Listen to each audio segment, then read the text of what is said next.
Removed and banned, the government's new plan to stop people crossing the Channel to get to the UK. The Home Secretary has admitted the plans push the boundaries of international law, as her critics call it unworkable. But Suella Braverman is adamant action must be taken. They will not stop coming here until the world knows that if you enter Britain illegally, you will be detained and swiftly removed. Also this lunchtime, the man accused of killing 9-year-old Olivia Pratt-Korbel goes on trial for her murder. A vigil tonight for the 3 victims of the Cardiff car crash. The Tory MP claiming Matt Hancock weaponised the provision of care for disabled children during the pandemic. We'll have the details and reaction. Plus, we're going to get to the bottom of why your next poo could save your life. Every 2 years. The famous faces urging you to test yourself for bowel cancer, saying put it in the loo and don't put it off. And the world's most premature babies celebrate their first birthday.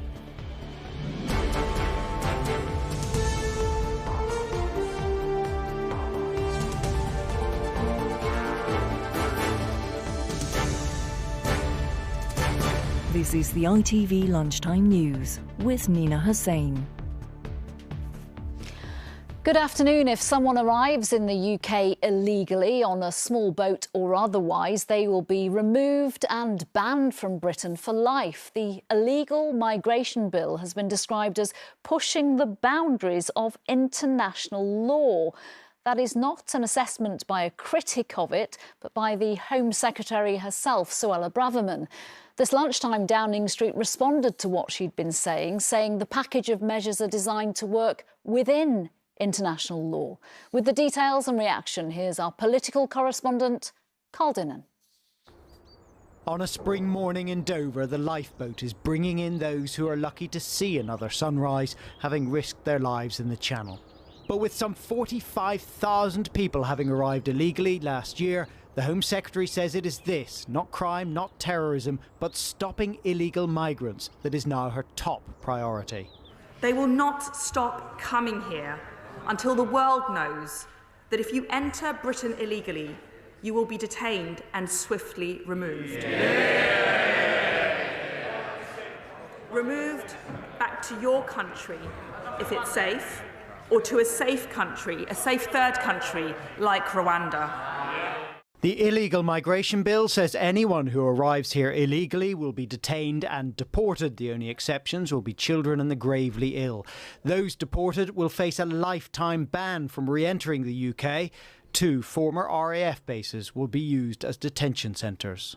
Shadow Home Secretary Yvette Cooper. But Labour say the government is failing to make the current laws work.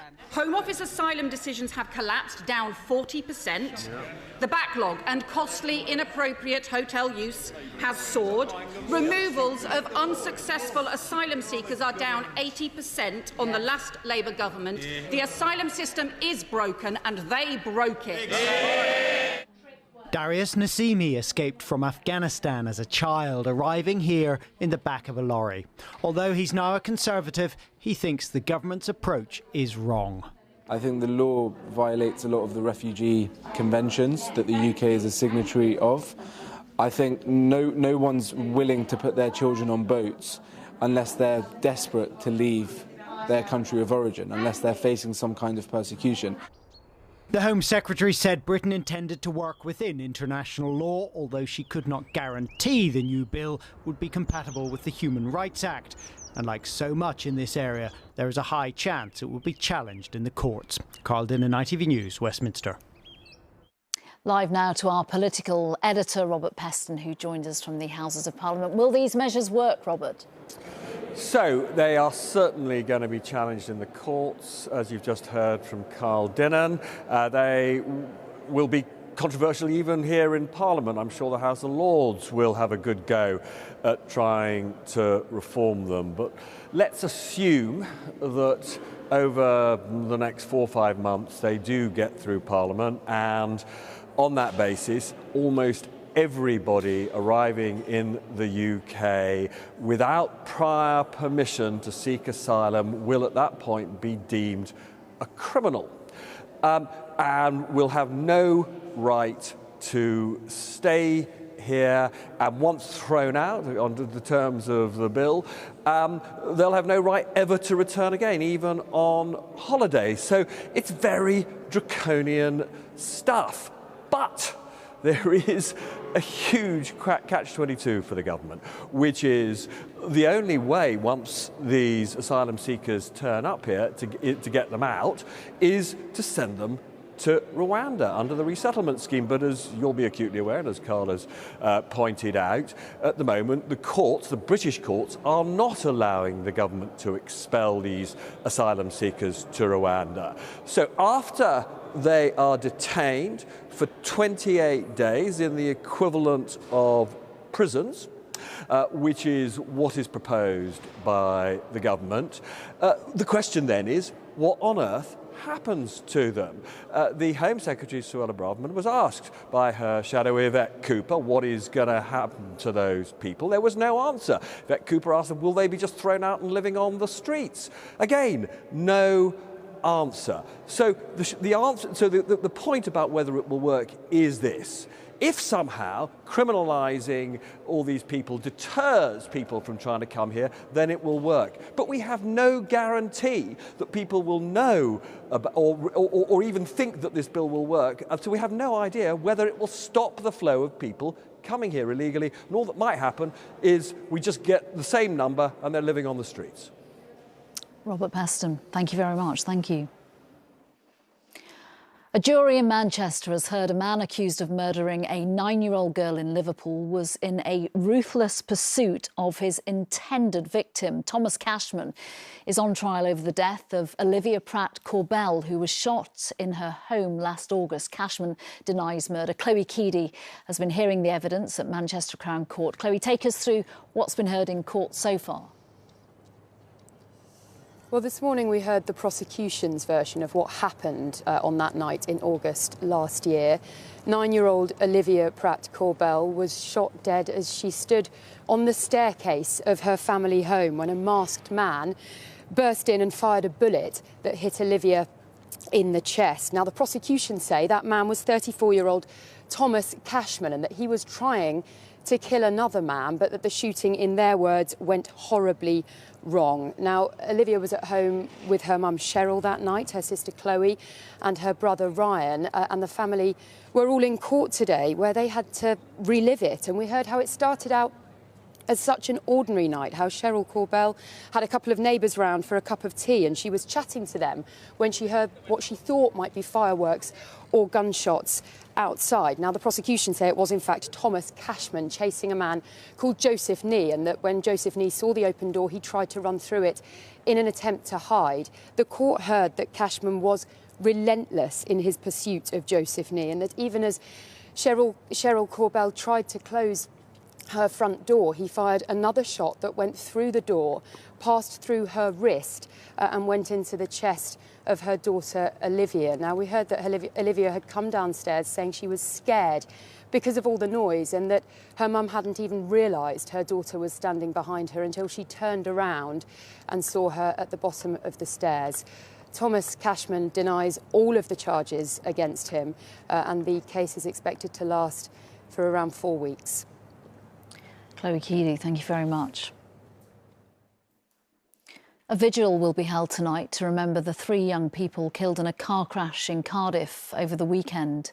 Eve Smith, Darcy Ross and Raphael Gian all died in the accident. 2 others were injured after all 5 were reported missing 2 days before they were found. Our Wales reporter Rhys Williams joins us now from Cardiff. More questions today for the police over their response to the family's reports that these 5 people, young people, were missing. Yes, there have been reports that friends and family felt that they weren't being taken seriously when they reported these young people missing over the weekend. Questions too over who found the car. There have been claims from friends that it was they who found the car and alerted police, whereas police told us yesterday that it was a police helicopter which discovered it. And of course, it's possible that these 5 young people were in that car just off the A48 here, busy junction, for up to 48 hours. When police have referred themselves to the police watchdog and say they're still investigating the circumstances, including when this crash happened. People have been coming here since yesterday to pay tribute to those 3 who sadly died. Eve Smith, Raphael Jeanne and Darcy Ross. Eve Smith's sister paid tribute to her in a post on Facebook saying, "My beautiful little sister, I've cried and laughed and fought with you every week, but I've never been without you. My body is aching without you."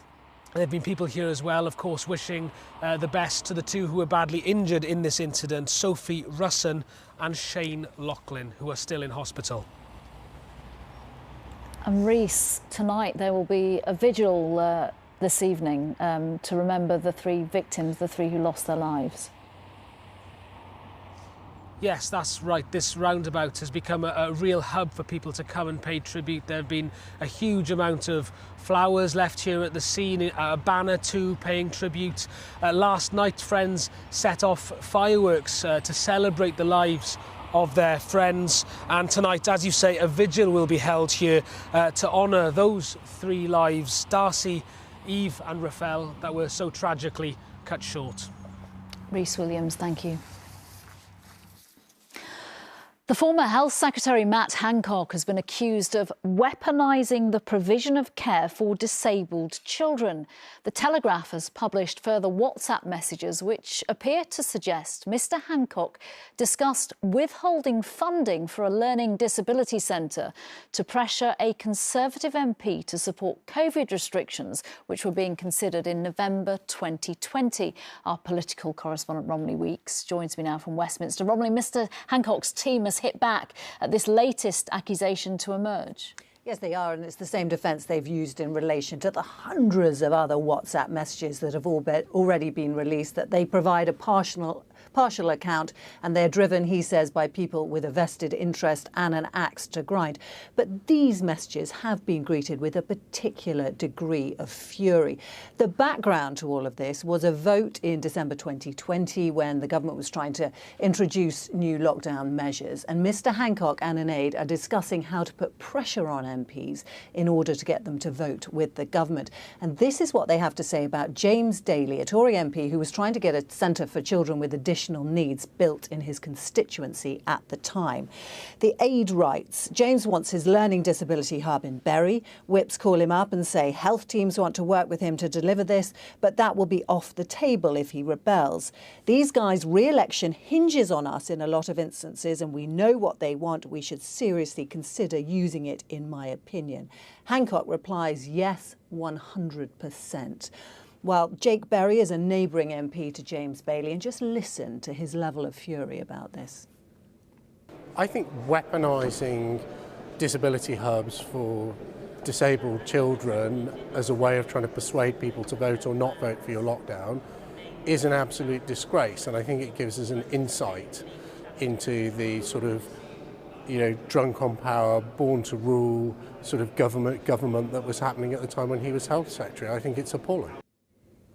James Daly says it's also appalling, although he says no pressure was put on him at the time. There are those in Westminster who say this is not entirely surprising, that whips put pressure on people in order to get them to toe the line. But it has shone an unflattering light on some pretty grubby corners of politics. Romilly Weeks, thank you very much.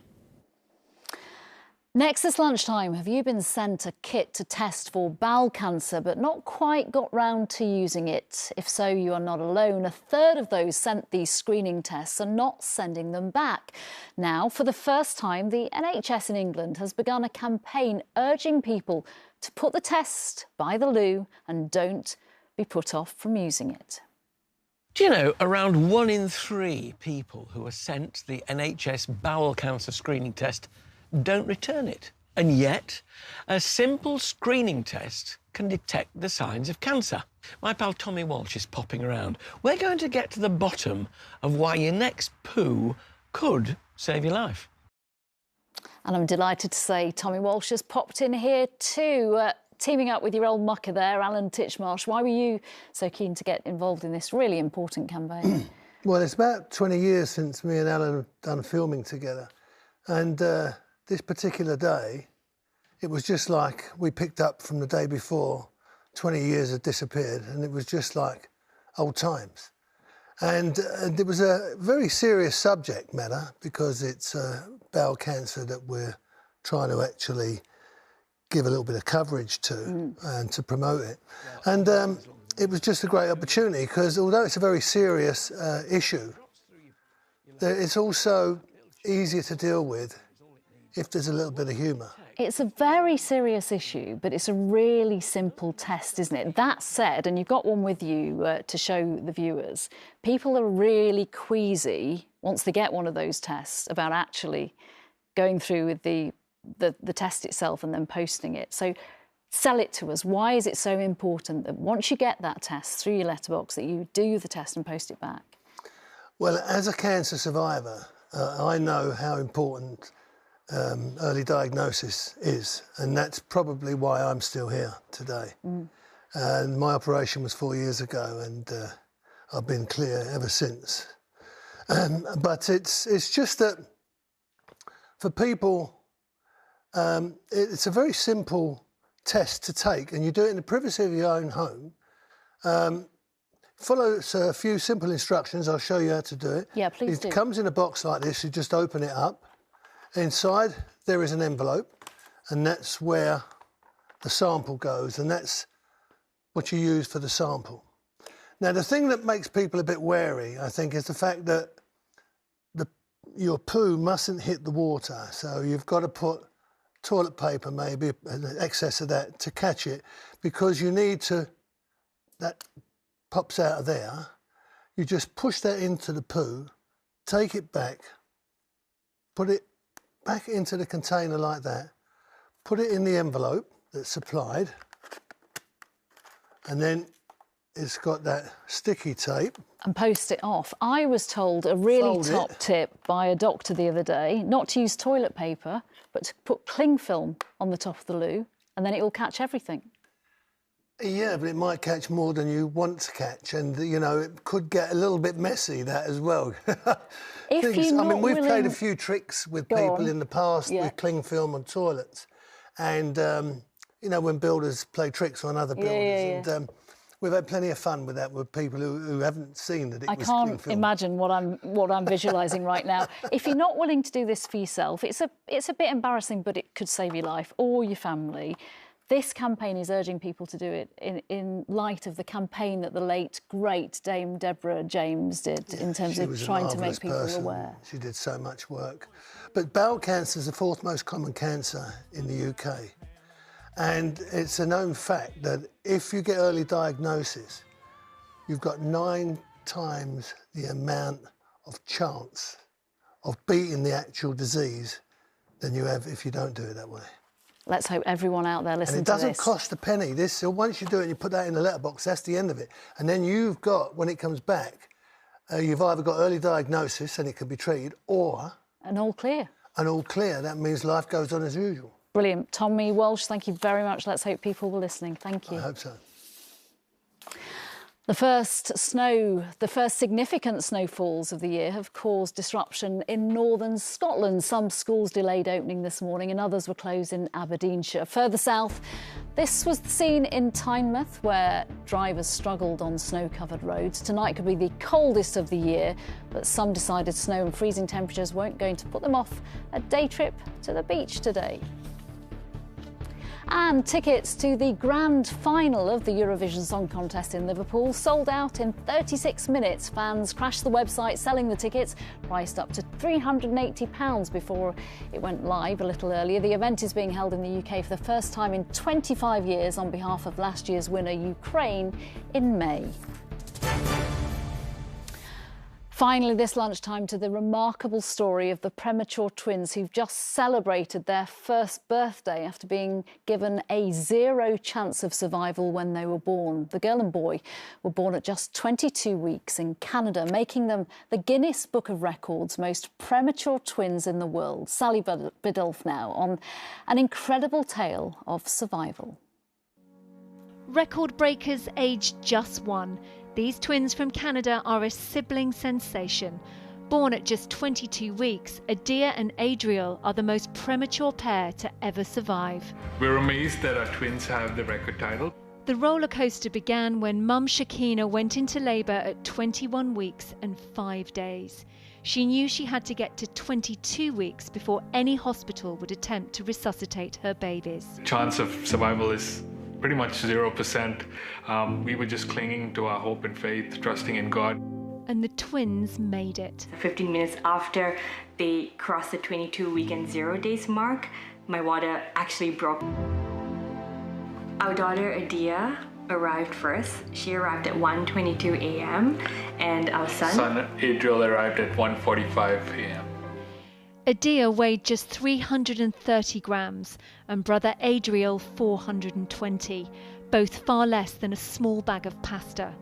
6 months in neonatal intensive care followed, with each child overcoming complex health issues. I love you, Adri. Their parents were there every day and want to share their experience with others. Being present for your babies makes a huge difference on the outcomes. Speak positive words to them. Tell them about how much you love them. Tell them about all of the things you hope and you dream for them. The twins came home 6 days apart after half a year in hospital. Adriel has been rushed back many times, but is now stable and getting to show his true colours. They both have unique personalities. Adia is a cheerful, fun girl, and she likes to laugh and babble. And Adriel, on the other hand, is more analytical. He likes to look at things, and he looks at people intently as though he's trying to know who they are. Remarkable, record-breaking babies. Sally Biddulph, ITV News. That's all we've got time for so far today. Charlene will be here with the evening news at 6:30 from me. Bye-bye.